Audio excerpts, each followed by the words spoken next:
민생국감 하나 지적하려고 합니다. 아마 지역별로 다 있으실 거예요. 공중선 문제거든요. 제가 오늘 모형도 좀 들고 왔는데 골목마다 혹은 대로변에도 거의 모든 지역에 저희 이제 광진 을지역 같은 경우 구이동, 자양동, 화양동인데 골목길마다 다녀보면 이 공중선들이 보통 난립되어 있는 게 아니에요. 막 거미줄처럼 얽혀 있는데 놀라운 건 뭐냐면 모든 제도와 이 법조항들은 다 준비가 돼 있더라는 겁니다. 이미 과기부하고 통신사업자는 13년부터 매년 공중케이블 정비 사업을 추진을 하고 있더라고요. 맞죠, 장관님? 예, 그렇습니다. 네.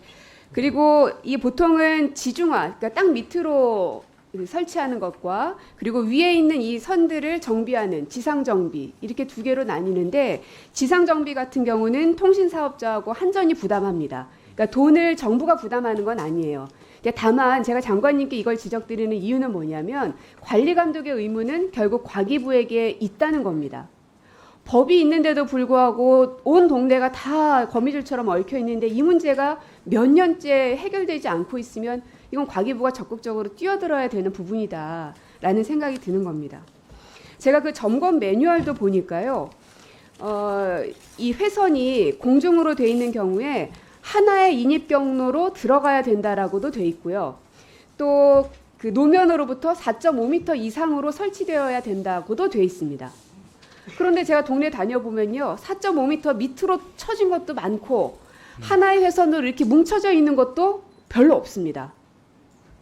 그래서 제가 설명을 드리면 모든 건물들에는 이 통신선로 설비라는 걸 설치하게 돼 있어요. 그래야지 이제 허가가 떨어지잖아요. 그러면 이 통신선들이 여러 개가 들어오면 이거를 하나로 예쁘게 잘 묶어가지고 이 통신선로 설비에 넣는 겁니다. 그런 다음에 건물 안에서 각 집으로 선을 이제 배분해 주는 것이죠. 근데 실제로는 그렇지 않아요. 규정상 어떻게 돼 있냐면 여기 1번이라고 써 있는 걸 보시면 5개 회선 미만의 경우에는 외벽을 타고 건물 안으로 들어가게끔 되어 있습니다. 그러니까 들어가라고 규정이 되어 있는 거예요. 2번의 경우에는 5개 회선 이상인 경우에는 맨홀로 들어가게 되어 있습니다. 그래서 건물 앞에는 맨홀을 또 설치하게 되어 있어요. 근데 이것도 안 되는 오래된 건물은 설치가 안 돼 있으니 이 통신선로 설비가 안 돼 있으니 어떻게 하느냐?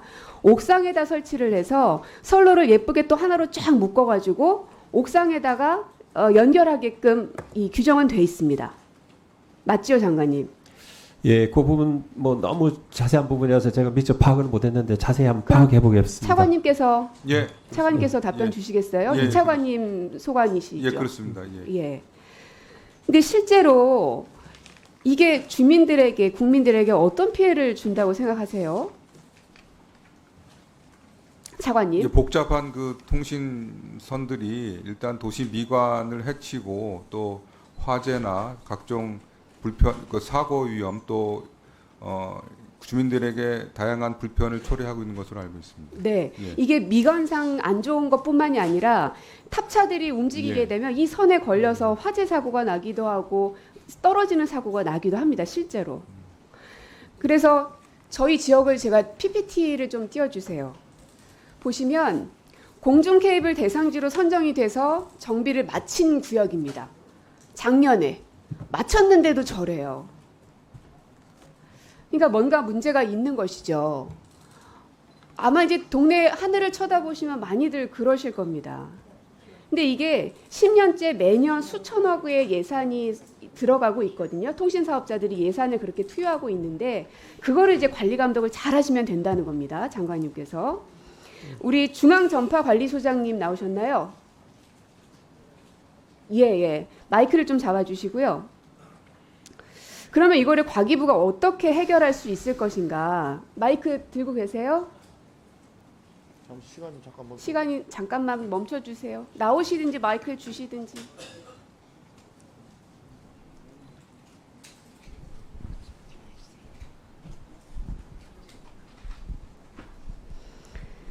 이게 정비가 잘 됐는지 안 됐는지는 중앙전파관리소에서 하시죠? 네. 잘 하고 있으십니까? 현재 이미 그 최초에 정비한 당시에 점검을 하고 있습니다만 그 이후에 추가로 증설되는 부분에 대해서는 현재 제도적으로 뭐 이런 그 점검할 기존에 기준이 없기 있는 것도 때문에 잘 못하고 계시잖아요. 뭐 다 지금 그게 그렇게 말씀하신다고 넘어갈 일이 아니에요. 이미 눈앞에 다 펼쳐져 있거든요. 차라리 이 자리에서 어떤 게 어렵다. 그러니 그걸 풀어달라고 얘기를 하셔야 되는 겁니다. 보니까요. 점검을 해보니 개선 권고를 받은 게 20년부터 23년까지 집계를 해보니까 2,307개입니다. 근데 시정명령 받은 게 3,272개예요.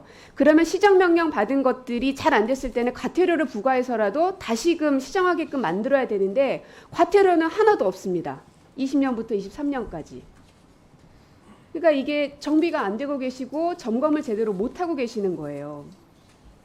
근데 제가 알아보니까 이거를 현장에 다 나가서 그럼 체크를 해야 되는데 할 수 있느냐? 하기 어려우시죠? 네, 인력상 한계 때문에 좀 장관님 현실적인 어려움이 그렇습니다. 인력이 너무나 부족해서 각 골목마다 이런 이 잘못되어 있는 것들을 점검할 수 있는 상황이 지금 안 되는 거예요. 그럼 인력 문제를 일단 해결해 줘야 되는 게 장관님께서 하셔야 될 첫 번째 문제이고, 그럼 이게 잘 됐느냐를 현재 어떻게 하고 계시냐? 사진을 찍어서 전과 후를 체크하신다 그래요. 근데 사진으로 이행 점검 여부를 따져보는 것도 한 10%밖에 안 됩니다. 나머지는 사진으로도 확인을 안 하고 그냥 전화 한 통화로 끝내시는 것 같아요. 그 정도로 인력이 지금 부족한 상황입니다. 그래서 제가 생각하기에는 지자체하고의 좀 협조를 구하셔야 되는 게 아닌가 싶거든요.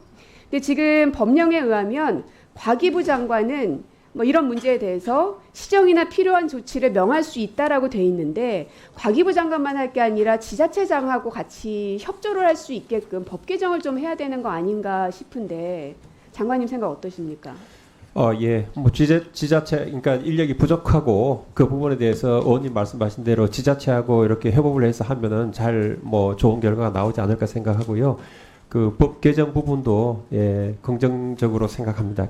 예. 지금 현재 과기부에서는 인입선 공용화 설비 시범 사업을 하고 계신 걸로 알고 있습니다. 차관님 맞으시죠? 예. 네. 정리할게요. 근데 이게 10월이 되면 이제 종료가 됩니다. 근데 제가 보기에는 뭐 다른 여러 가지 것들도 중요하지만 당장에 이 민원을 지역구 의원님들 치고 안 받은 의원이 단 한 명도 없을 정도의 사안이거든요. 근데 할 수 있는 해결 방안이 있습니다. 이 시범 사업에서 아마 이제 성과가 얼만큼 나왔는지를 이제 검토를 해보시면 이제 문제점들을 보완할 게 나오겠죠. 그래서 이 시범 사업에 대한 그 효과 분석 결과를 저희 방으로 일단 보고를 좀 해주시고요. 이 10월에 종료하지 마시고 사업을 계속 확대해야 된다고 생각을 합니다.